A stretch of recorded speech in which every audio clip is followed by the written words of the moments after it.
अर्धवार्षिक विज्ञान का जो अपना सेक्शन डी है, ठीक है, इसमें 17वां प्रश्न है, विद्युत परिपथ क्या है और विद्युत धारा का मात्रक।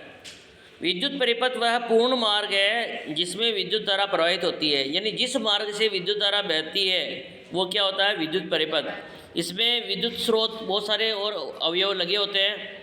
विद्युत स्रोत जैसे बैटरी, कंडक्टर, उपभोक्ता बल्ब ये लगे होते हैं। जैसे कुंजी सेल अपन जोड़ते हैं ना बीच में, वो सारा जो मार्ग है वो पूरा क्या कहलाएगा, विद्युत परिपथ कहलाएगा। विद्युत धारा का जो मात्रक है वो है एम्पियर। इसके बाद 17वें का जो सेकंड है, किसी विद्युत बल्ब के तंतु से 0.5 एम्पियर की विद्युत धारा 10 मिनट तक प्रवाहित होती है, तो इसमें विद्युत आवेश का मान ज्ञात करो। इसमें क्या दिया हुआ है, विद्युत धारा का मान दिया हुआ है, यानी आई का मान है 0.5 एम्पियर, समय दिया हुआ है 10 मिनट, और आवेश ज्ञात करना, आवेश यानी क्यू बराबर होता है IT। तो आई का मान तो दे रखा है 0.5 एम्पियर और समय दिया हुआ है 10 मिनट। 10 मिनट को अपन सेकंड में चेंज करेंगे, तो मिनट को सेकंड में बदल लेंगे तो 1 मिनट में 60 सेकंड होते हैं, तो 10 मिनट के कितने हो गए, 600 सेकंड हो गए। फिर आई का मतलब हो गया 0.5 इंटू टी यानी 600, तो 0.5 इंटू 600 बराबर 300 कूलाम। इसके बाद आता है 17वां का, ये फर्स्ट और सेकंड है, लेकिन 17वां में अथवा है। अथवा का जो पहला है वो है विद्युत धारा का तापीय प्रभाव। विद्युत धारा का तापीय प्रभाव क्या होता है कि जब किसी चालक में विद्युत धारा प्रवाहित की जाती है तो वह गर्म हो जाता है। जिस चालक में विद्युत धारा प्रवाहित कर रहे हैं तो वो चालक तार क्या होगा, गर्म हो जाएगा, और इसका गर्म होने क्या कहलाएगा, विद्युत धारा का तापीय प्रभाव। और इसका कारण क्या है कि विद्युत धारा के प्रवाह से चालक के भीतर इलेक्ट्रॉनों की गति होती है और उसमें धातुओं के परमाणुओं में टकराव होता है, और उस टकराव के कारण ऊष्मा उत्पन्न होती है, और इस प्रभाव को कहते हैं विद्युत धारा का तापीय प्रभाव। ये कहाँ पे काम आता है, विद्युत प्रेस है, विद्युत टोस्टर है, और प्रेस है, विद्युत प्रेस, और इसी प्रकार से विद्युत केटली भी है, उसमें भी तापन प्रभाव आता है। और इसी प्रकार से एक अपना निमज्जन छड़ आती है, गर्म पानी गर्म करने की राड आती है, निमज्जन छड़, वो भी विद्युत धारा के तापीय प्रभाव पर काम करती है। 17वें का जो सेकंड है वो है 20 ओम का प्रतिरोध विद्युत स्त्री 5 एम्पियर की विद्युत धारा लेती है, तो 30 सेकंड में उत्पन्न ऊष्मा का मान, ऊष्मा पूछा है इसमें, ऊष्मा का जो सूत्र होता है H बराबर I²RT। इसमें I का मान दिया हुआ है 5 एम्पियर और 30 सेकंड दिया हुआ है। इसको सेकंड को चेंज करना ही नहीं है, पहले वाले सवाल में मिनट दिया हुआ था, सेकंड में चेंज किया। तो आई का मान, धारा का मान 5 एम्पियर है, प्रतिरोध यानी आर का मान 20 ओम है। तो I²RT, आई का मतलब होता है 5 का स्क्वायर इंटू आर यानी आर का मान 20 और इंटू टी यानी 30, तो इन सभी को गुणा करेंगे तो 15,000 आएगा। और एच का मान यानी ऊष्मा को हमेशा जूल में मापते हैं, तो 15,000 क्या होगा, जूल होगा। जो चीज़ याद कर रहे हैं उसकी इकाई लगाना जरूरी है। इसके बाद आता है प्रश्न नंबर 18, हाइड्रोजनीकरण क्या है और इसका औद्योगिक अनुप्रयोग क्या है। 18वें का फर्स्ट है हाइड्रोजनीकरण। तो हाइड्रोजनीकरण एक ऐसी रासायनिक अभिक्रिया है जिसमें हाइड्रोजन का उपयोग करके असंतृप्त यौगिकों, असंतृप्त यौगिक कौन से होते हैं, जैसे तेल आता है, तो इन असंतृप्त यौगिकों यानी तेल को अर्ध संतृप्त या संतृप्त यौगिक में चेंज किया जाता है, संतृप्त यौगिक बनाए जाते हैं, और इसके लिए इनको हाइड्रोजन के साथ गर्म करते हैं एक उत्प्रेरक के सहायता से। तो ये प्रक्रिया कहलाती है हाइड्रोजनीकरण। तो इसका औद्योगिक अनुप्रयोग क्या है, उद्योगों में कहाँ काम आ रहा है, तेल से हाइड्रोजनीकरण कर रहे हैं। तो तेल का जो डालडा घी आता है यानी वनस्पति घी, जिसको वनस्पति घी बोला जाता है, तो वनस्पति तेल को ठोस व घी में बदलने के लिए, खाना पकाने में उपयोगी बनाने के लिए किया जाता है, और इस प्रकार से मिठाइयाँ बनाने में भी इसका उपयोग होता है हाइड्रोजनीकरण का। इसके बाद है इलेक्ट्रॉन बिंदु संरचना CO2 की, और इलेक्ट्रॉन बिंदु संरचना प्रश्न 18, इलेक्ट्रॉन बिंदु संरचना बनानी है अपने को। एक तो CO2 की यानी एक कार्बन, उसके दोनों तरफ ऑक्सीजन जोड़ देने और उनका अष्टक पूरा करना है, ठीक है ना। ये तो मैंने जोड़ना तुम्हारा बता ही दिया है।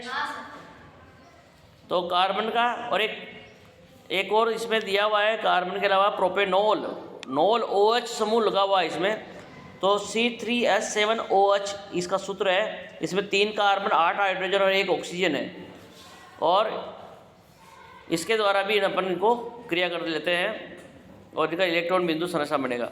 इसके बाद 18वां का जो एक सेकंड और है, साबुन द्वारा सफाई की प्रक्रिया, मिशेल निर्माण। ये भी अपने पढ़ा, मिशेल निर्माण। साबुन में क्या होता है कि साबुन के अणु में 2 भाग होते हैं, एक तो होता है सिर और एक होता है पूंछ। सिर वाला भाग उस तेलीय पॉइंट के बाहर की ओर होता है, सिर भाग बाहर की ओर होता है, पूंछ अंदर की ओर होती है।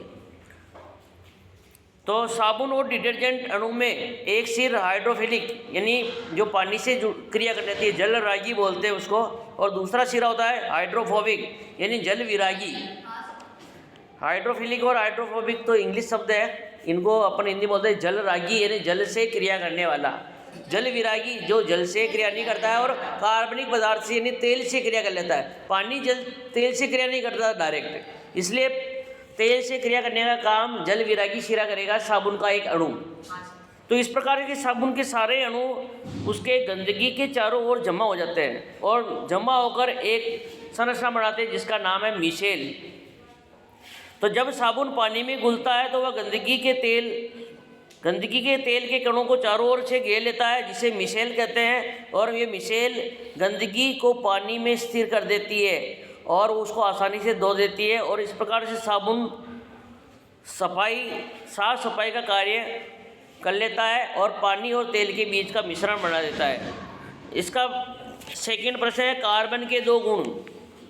कार्बन के जो 2 गुण हैं, एक तो उसमें अवशोषण का गुण होता है। कार्बन के अंदर कार्बन विभिन्न अवस्थाओं में पाया जाता है जिनमें अवशोषण का गुण होता है।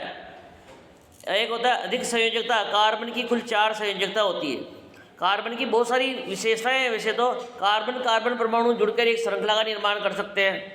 कार्बन का परमाणु क्रमांक 6 होता है, कार्बन का परमाणु भार 12 होता है, कार्बन की संयोजकता 4 होती है, कार्बन की जो संरचना होती है चतुष्फलकीय संरचना होती है।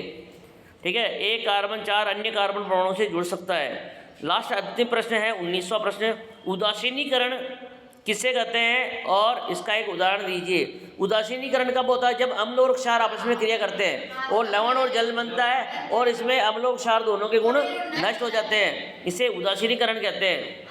तो एक अम्ल है जैसे HCl है और एक क्षार है जैसे NaOH, सोडियम हाइड्रोक्साइड और हाइड्रोक्लोरिक अम्ल, दोनों की क्रिया होगी और NaCl और H2O बनेगा। लवण और जल, लवण तो है नमक, NaCl बनेगा नमक और H2O बनेगी जल। इस प्रकार से उदासीनीकरण की परिभाषा और ये इसका क्या है एक उदाहरण है। 19वें का जो सेकंड है वो है बुझा हुआ चूना का रासायनिक सूत्र। कैल्शियम हाइड्रोक्साइड बोलते हैं CaOH2। ये क्या है? बुझा हुआ चूने का एक रासायनिक सूत्र है। एक सल्फ्यूरिक अम्ल का है H2SO4, हाइड्रोक्लोरिक अम्ल का होता है HCl, नाइट्रिक अम्ल का होता है HNO3। इसके बाद इसका जो अथवा वाला जो प्रश्न है 19वें का, वो प्रश्न क्या है कि सोडियम हाइड्रोजन कार्बोनेट यानी जो खाने का सोडा है के विलयन को गर्म करने से क्या होगा? तो सोडियम हाइड्रोजन कार्बोनेट यानी सोडियम बाइकार्बोनेट, इसके विलयन को गर्म करते हैं तो ये टूट जाता है या विखंडित हो जाता है और इससे सोडियम कार्बोनेट जल और CO2 गैस उत्पन्न होती है।